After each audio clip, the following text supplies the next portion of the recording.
This is Daily Armenia, ＳivilNet's daily news digest. Here's what's making headlines in Armenia today.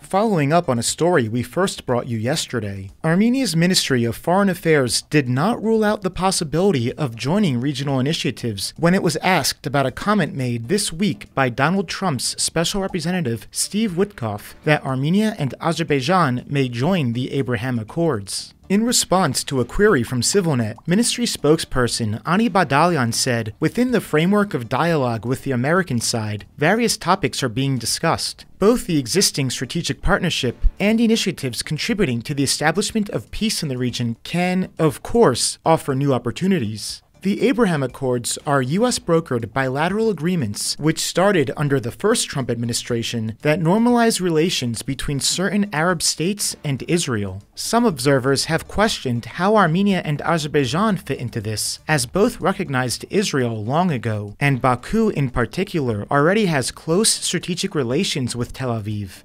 However, in light of these statements, it would seem the accords could go beyond the topic of Israel to include normalization of relations between other countries. The Trump administration has been keen to portray itself as a peacemaker, and with the promised quick end to the Russian war in Ukraine looking less likely, it may be seeking to compensate by brokering peace deals elsewhere.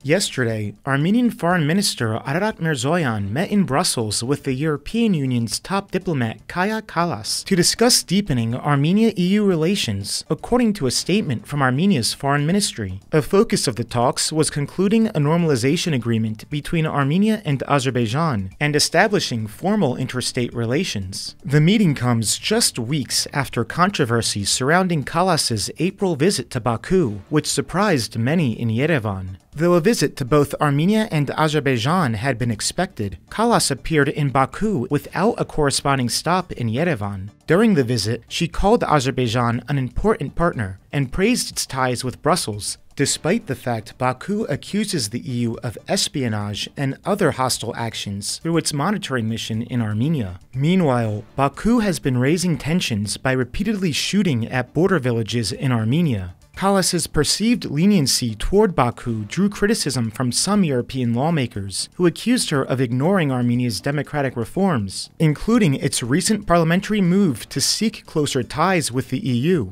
Kallas has since announced she will also go to Yerevan, but did not say when. At least one senior official from Armenia's National Archives has been charged with spying for Azerbaijan, according to Radio Azatuchun, RFERL's Armenian service. The investigative committee confirmed yesterday that a criminal case was opened in April, but did not name the suspect. The accused is believed to have shared sensitive archival materials with Azerbaijani contacts. Their lawyer, Tigran Grigoryan, said the individual rejects the charges of high treason and espionage. Grigoryan suggests the case may involve historical documents related to Azerbaijanis who lived in Armenia during the 19th and early 20th centuries. Former National Archive Director Amatuni Virabian stated that the investigation targets his ex-deputy and 4 other staff members, all of whom have since been dismissed. He defended them, noting the archive contains no classified materials and that under Council of Europe rules, documents must be accessible to applicants from any member country, including Azerbaijan.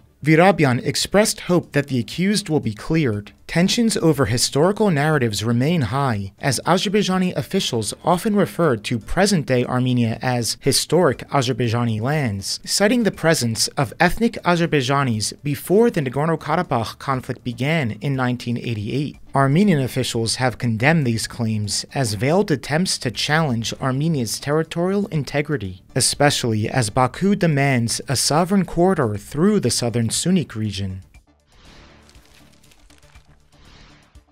Check out our latest CivilNet interview, in which global health advocate Pat Garcia Gonzalez CEO of the Max Foundation, sits down with CivilNet to reflect on 2 decades of work in Armenia. She highlights the country's significant progress in cancer care alongside the critical gaps that persist, and explains how, with better patient advocacy, reduced stigma, and expanded government health coverage for diagnostics and medication, Armenia can achieve cancer survival rates on par with the world's most advanced healthcare systems. Click the link in this video's description.